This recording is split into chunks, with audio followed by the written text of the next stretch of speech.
Hello everyone. Bihar STET और बिहार शिक्षक बहाली से जुड़ी खबरों को लेकर के एक बार पुनः आप सभी के सामने और बात कर ले अगर बिहार एसटीईटी की, तो सबसे पहले बिहार एसटीईटी में जिस प्रकार से विगत कुछ दिनों से जब से वो लेटर सीटों के रिकैलकुलेशन को लेकर के आया था, उसके बाद से लगातार आप लोगों का यह प्रश्न होता है कि बिहार एसटीईटी को लेकर के जो भी अधिकारी हैं या शिक्षा मंत्री हैं, उन सभी के पास जो है अब बयान देने के लिए कुछ नहीं है। आखिर ये चुप्पी क्यों है?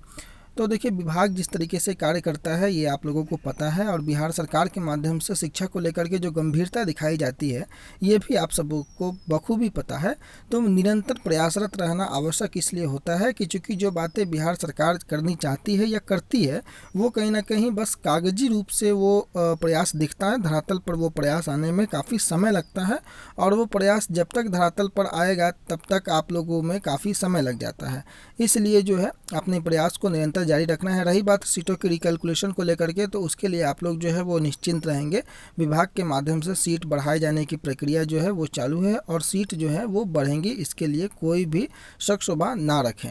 रही बात छठे चरण को लेकर के, तो उसमें भी जो सीटें आपको बचती हैं छठे चरण में, वो सारी सीटें सातवें में ऐड हो ही जाएंगी, लेकिन कुछ विषयों को उसमें फ़ायदा मिलता हुआ नज़र नहीं आता है और कुछ विषयों में फ़ायदा मिलता हुआ नज़र आता है। जैसे कि अगर आप बात कर ले गणित, सोशल साइंस और कंप्यूटर साइंस के अभ्यर्थियों की, तो इनमें थोड़ी सी जो कैंडिडेट हैं उनकी संख्या ज़्यादा होती है, इस कारण से सीटों का बच पाना इन सभी विषयों में थोड़ा मुश्किल होता है। लेकिन बाकी विषय जो हैं उनके अभ्यर्थी जो लोग भी आज नॉट इन मेरिट में थे या so called not in merit में थे, उन लोगों को तो बिल्कुल चिंता नहीं करना है। रही बात आज के समय में, तो गवर्नमेंट के माध्यम से जो है वो दोनों अभ्यर्थी जो है वो क्वालिफाई हैं, चाहे वो कल किसी भी लिस्ट में हो। लेकिन जब सीटों का रिकैलकुलेशन करके सीट बढ़ करके जब निकलेंगी, तो सारे विषय के अभ्यर्थी जो हैं, जो आज परेशान होते हैं कि कितनी सीटें बढ़ेंगी, तो एग्जैक्ट नंबर ऑफ डाटा जो है वो विभाग की तरफ से जब तक ऑफिशियल पब्लिश नहीं किया जाए तब तक आप कहीं पर यकीन ना करें। कई जगहों पर कई ग्रुप्स में जो है वो डाटा चलता है आजकल की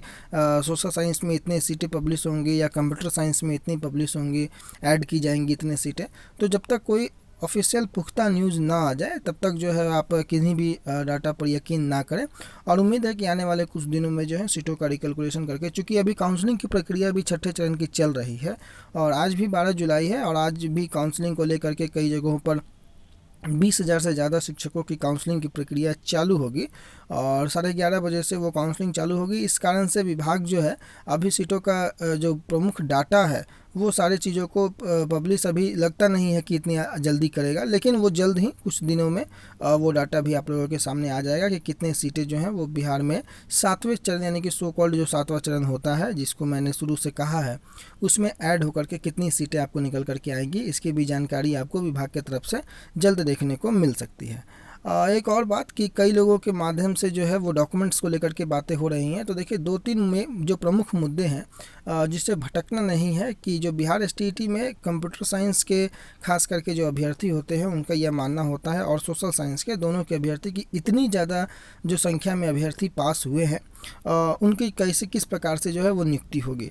तो सबसे बड़ी बात कि ये जो डाटा आपके पास है, इस डाटे में अभी तक कोई वेरिफिकेशन नहीं किया गया है, और इस डाटे की सच्चाई को लेकर के, हालांकि ये शिक्षा विभाग के प्रधान सचिव महोदय के ट्विटर हैंडल से आया है, और अगर इसे हम सही मान लें तो कहीं ना कहीं 80,000 का डाटा में अगर आप 2 सब्जेक्टों को मिला दें, तो 2 सब्जेक्ट मिला करके लगभग 40 से 44,000 का फिगर जो है वो आपको इन्हीं 2 सब्जेक्ट में बन जाता है। और जो लोग कैंडिडेट जो इन 2 सब्जेक्टों से रिलेटेड हैं उनका यह कहना होता है कि अगर सीट बढ़ेंगे तो इतनी सीटें कैसे बढ़ जाएंगे।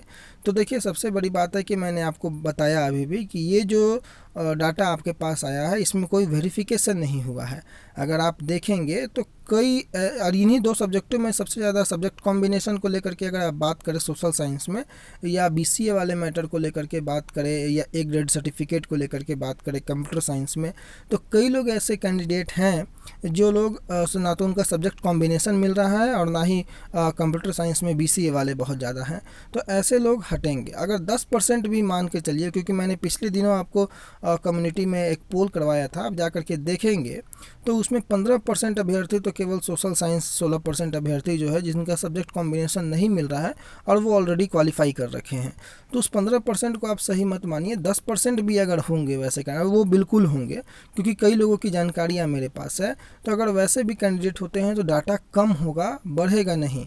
और ये बात सही है कि 20,000 और 25,000 कैंडिडेट हैं, लेकिन सीटें उतनी बढ़ेंगी कि नहीं बढ़ेंगी ये विभाग तय करेगा। और ये आप लोग समझते हैं कि 25,000 एक बार में सीटें नहीं बढ़ेंगी, लेकिन अभी इंतज़ार कीजिए। डॉक्यूमेंट वेरिफिकेशन जब होगा तो कई लोग जो हैं वो बाहर होंगे, कई लोग फर्जी सर्टिफिकेट, कई लोग ऐसे प्रकार के होते हैं जो लोग क्वालिफाई करने के बाद जिनका सेशन नहीं मिल रहा है। ऐसे कई एग्जाम्पल्स हैं जो कि परसुइंग में एग्जामिनेशन उन्होंने दिया है, कई लोगों का जो है किसी अन्य कारण से कैटेगरी मिस्टेक है, कई लोगों का जो है फॉर्म भरते समय बहुत सारी उन्होंने गलतियां की हैं।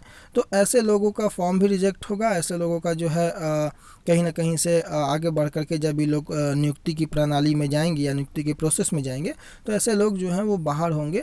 इस कारण से नंबर ऑफ जो कैंडिडेट है वो कम होंगे, और उसके बाद क्या कंपटीशन लेवल रहता है और क्या number of seats total add होती है वो देखने वाली बात होगी। तो अभी पैनिक की स्थिति नहीं करें कि जितना भी कैंडिडेट है तो आप लोगों को एक सीट चाहिए। आप लोगों को अगर गवर्नमेंट 5,000 सीट भी अगर अभी है तत्काल सोशल साइंस में, तो ये मान करके चलिए कि उतनी सीटें तो आपके पास अवेलेबल है। कितनी सीटें गवर्नमेंट बढ़ाती है उनके पास भी डाटा है, उसके हिसाब से आपको इंतजार करना होगा कि गवर्नमेंट क्या इनिशिएटिव लेती है सारे सब्जेक्टों के साथ साथ इन 2 सब्जेक्टों में विशेष रूप से। और बाकी सारे सब्जेक्ट वालों को तो टेंशन बिल्कुल नहीं लेना है, क्योंकि उनके लिए पर्याप्त सीट है और उन सीटों में उनका चयन जो है आसानी से हो जाएगा। तो ये सारी बातें हो गई बिहार एसटीईटी को लेकर के। और अभी आप देख रहे होंगे कि शिक्षा मंत्री से उर्दू काड़वा ने की भेंट और सौंपा ज्ञापन। चूंकि उर्दू टीईटी अभ्यर्थियों को भी अब ग्रेस अंक जो दे करके रिजल्ट जारी हो, इसकी बातें यहाँ पर की जा रही है। और उनका एक प्रतिनिधि मंडल जो है वो रविवार को नई न्यू सचिवालय में जो है शिक्षा मंत्री विजय कुमार चौधरी से उन्होंने मुलाकात की और उर्दू की समस्याओं के बारे में एक ज्ञापन दिया। और साथ ही साथ ज्ञापन में शिक्षा मंत्री से मांग की कि हिंदी टीईटी के जो उम्मीदवार हैं उनकी तरह उर्दू टीईटी के उम्मीदवारों को भी ग्रेस मार्क का जो है वो लाभ दिया जाए, और उर्दू की अनिवार्यता जो समाप्त करने और उसे ऐच्छिक विषय के रूप में डालने का जो सर्कुलर जो जारी किया गया है उसे वापस लिया जाए। और इससे मुताबिक एक प्रतिनिधि मंडल जो है उर्दू काड़वा का उन्होंने शिक्षा मंत्री विजय कुमार चौधरी से मुलाकात की उर्दू टीईटी के अभ्यर्थियों को ग्रेस अंक देने को लेकर के। साथ ही साथ अगर हम चले तो काउंसलिंग को लेकर के अगर हम बात करें तो 67 पंचायतों के लिए वर्ग 1 से 5वीं तक के लिए काउंसलिंग आज होनी है, और 10 प्रखंडों में 207 रिक्तियां हैं, और इसके सामान्य विषय के लिए 126 और उर्दू विषय के लिए 81 पद जो हैं वो रिक्त हैं। छठे चरण के नियोजन की काउंसलिंग जो है वो 12 जुलाई यानी कि आज जो है वर्ग 1 से 5 तक के लिए होगी, और इसमें पंचायत नियोजन इकाई के शिक्षक अभ्यर्थियों की काउंसलिंग प्रखंड मुख्यालय में आयोजित होगी। 10 प्रखंडों में 207 रिक्तियां हैं, जिसमें कि आपको पता है कि 126 सामान्य विषय के लिए और उर्दू के लिए 81 पद रिक्त है। सभी जिला शिक्षा पदाधिकारियों को जो है इनकी सूचना दे दी गई है। और साथ ही साथ जो इस संबंध में पटना जो कि जिसकी ये खबरें प्रकाशित की गई है उनके जिला पदाधिकारी जो हैं शिक्षा पदाधिकारी अमित कुमार की अध्यक्षता में रविवार को कल एक बैठक भी हुई, जिसमें कई काउंसलिंग स्थल को बदला गया है। और इसके साथ ही साथ नौबतपुर पंचायत नियोजन इकाई देवरा की काउंसलिंग जो है वो अब 9 अगस्त को आयोजित की जाएगी, जिसकी हेडिंग आपको यहाँ पर दिए गए हैं, क्योंकि 2 केंद्र जो हैं वो बदले गए हैं। ये देवरा की काउंसलिंग 9 को, और नौबतपुर में निर्धारित काउंसलिंग केंद्र जो है वो मध्य विद्यालय अमरपुरा को बदलकर उच्च माध्यमिक विद्यालय अमरपुरा नौबतपुर को नया काउंसलिंग स्थल बनाया गया है। तो यहाँ पर आप लोग ध्यान देंगे। और घोसवड़ी में निर्धारित काउंसलिंग केंद्र मध्य विद्यालय घोसवड़ी को बदलकर उच्च माध्यमिक विद्यालय कुम्हाड़ा को नया जो है वो काउंसलिंग केंद्र बनाया गया है। इसके साथ ही साथ घोसवड़ी प्रखंड में 7 पंचायत जिसकी आप चर्चा यहाँ पर देख रहे हैं, गोसाई गांव, घोसवड़ी, कुर्मीचक, पैजूना, ये सभी इनमें काउंसलिंग निर्धारित थी, और अब इसमें एक अन्य पंचायत नियोजन इकाई कुम्हाड़ा को भी जोड़ दिया गया है।